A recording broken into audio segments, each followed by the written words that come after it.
안녕하세요. 미학조사전학교의 황인선입니다.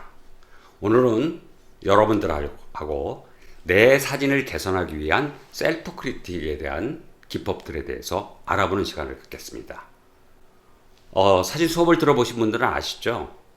크리틱이 되게 중요한 부분이죠. 그래서 사진을 찍어 놓은 걸 전문가한테 리뷰를 받기도 하고, 또는 여러분들이 사진 수업을 들으셨다 그러면 맨 마지막 시간에 그동안 배운 것을 베이스로 해가지고 촬영된 사진을 출력해가지고 와서 일반적으로 지적이라든지 잘잘못을 이야기를 듣는 시간이 있습니다. 이 시간은 자기 사진을 많이 향상시키는 그런 시간이죠.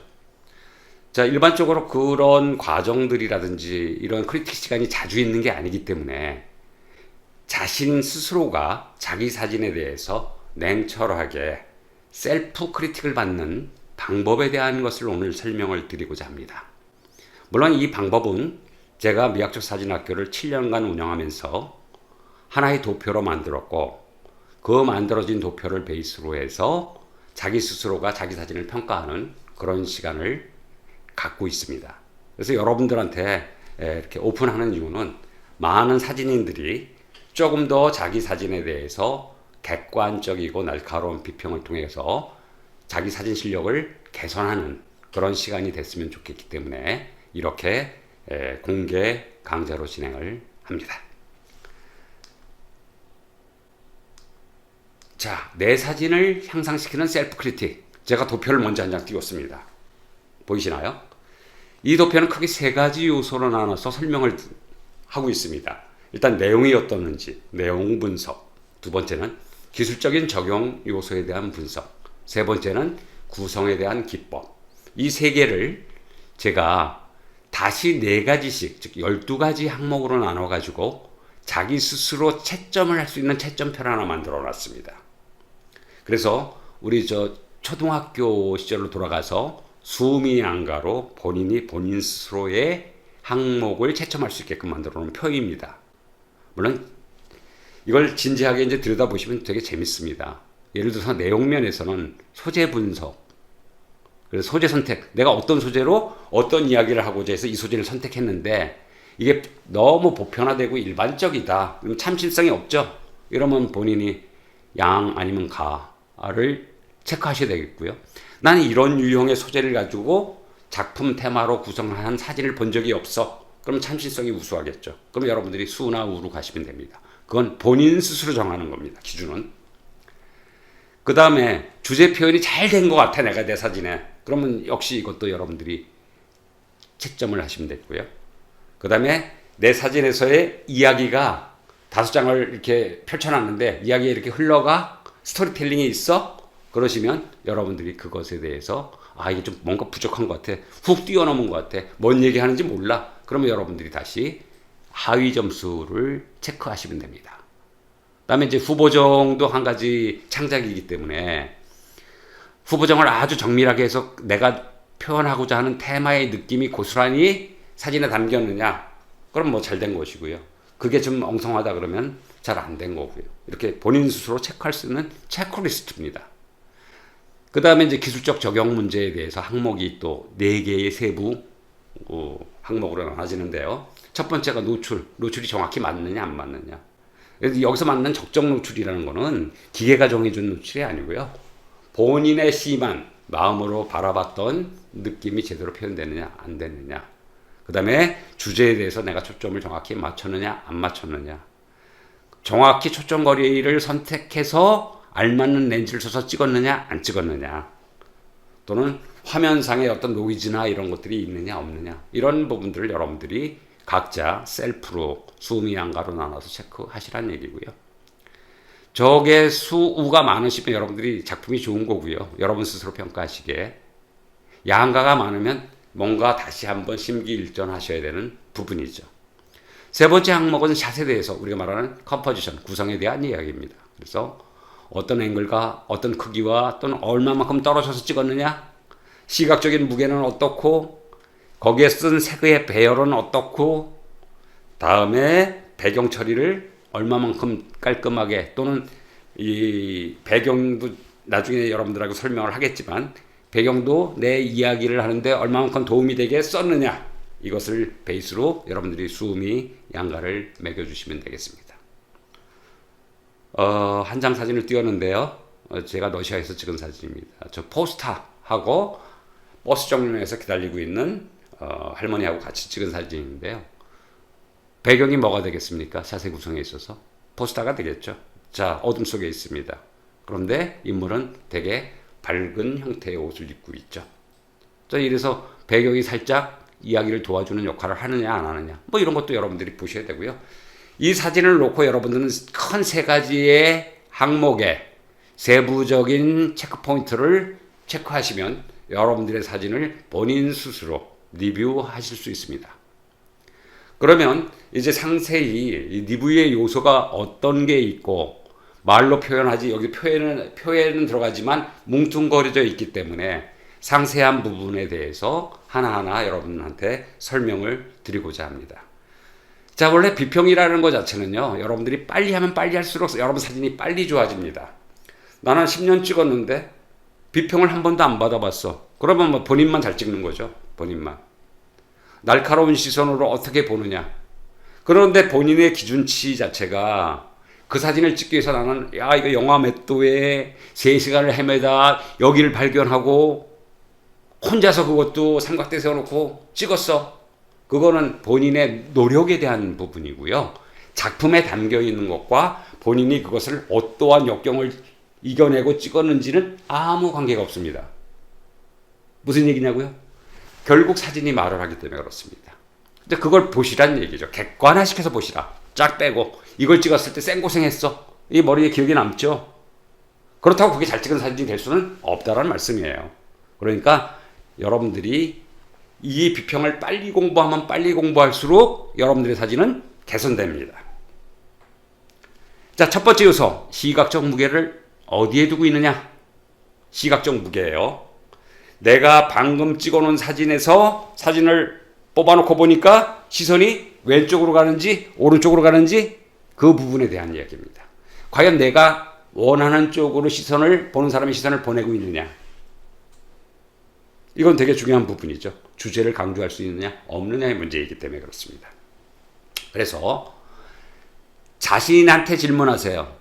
시각적 무게를 지니고 있는 이게 중요하다라고 생각해서 이 피사체를 찍었는데 이게 과연 전체 구성에서 그쪽으로 시선이 가느냐 안 가느냐. 그런 생각도 없이 찍었다고요? 그럼 의미 없는 사진이죠. 즐거워서 찍을 수도 있습니다. 물론. 그러나 작품적으로는 내가 무엇을 강조할지 생각을 안 하고 고민 없이 찍은 사진이 돼버리는 거죠.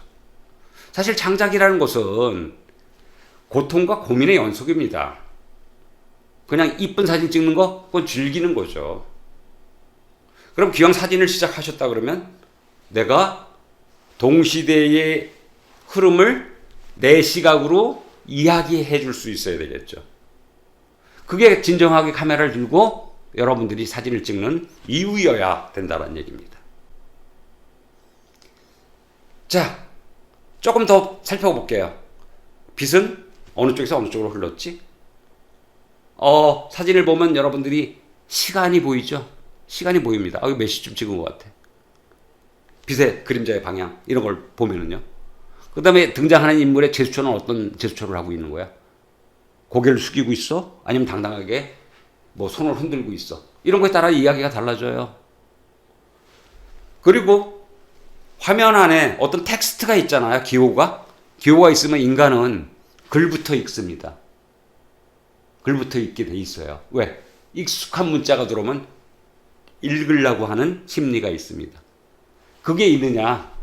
아니면 색이 어떻게 적절하게 배치되어 있느냐? 제가 이렇게 녹색을 입었지 않습니까? 그런데 뒷배경은 회색이에요. 즉 무채색이죠. 무채색입니다. 그런데 초록과 무채색 사이에 초록색은 아무래도 툭 튀어나가겠죠. 그리고 황인종, 특히 우리 사람들 같은 경우는 얼굴이 약간 불굴한 느낌이 들어갑니다. 그래서 조화로 이루는 거죠. 이거와 마찬가지로 여러분의 사진이 만약에 제가 얼굴이 회색이고 회색 옷을 입고 회색 배경에서 찍었다고 치면 어떨까요? 묻혀버리겠죠. 그래서 그런 부분들의 색에 대한 부분이 전체 지배적으로 시각적 무게를 만들어낸다는 얘기입니다. 이 시각적 무게에 대해서 여러분들이 한번 고민해 보시고요. 여러분들의 사진을 여러분이 비평해 보시기 바라겠습니다. 첫 번째 요소였습니다. 자, 그럼 두 번째 요소는 주의를 산만하게 끄는 요소가 있느냐 없느냐. 사진에서 시선을 자꾸 분산시키는 요소들이 있어요. 그러면 내가 보여주고자 하는데 시선이 집중이 안 되겠죠. 그러니까 사진 한 장 한 장 여러분들이 고민하셔야 될 요소라고 보면 됩니다. 뭐 이렇게 사진에서 이렇게 이쪽에 나뭇가지가 들어왔어요. 그거 이야기의 부재가 될 수도 있지만 시선을 거슬리는 요소도 될 수 있고요. 그림자가 정확히 하나의 소재로서 역할을 할 수도 있지만 전체 화면을 흐리게 하는 것일 수도 있어요. 그러니까 내가 어떤 목적에 의해서 그것이 정확히 들어와 있느냐.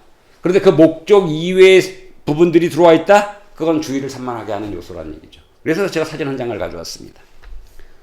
자, 모델 촬영을 한 사진인데요. 아마 쿠바에서 찍었던 것 같습니다.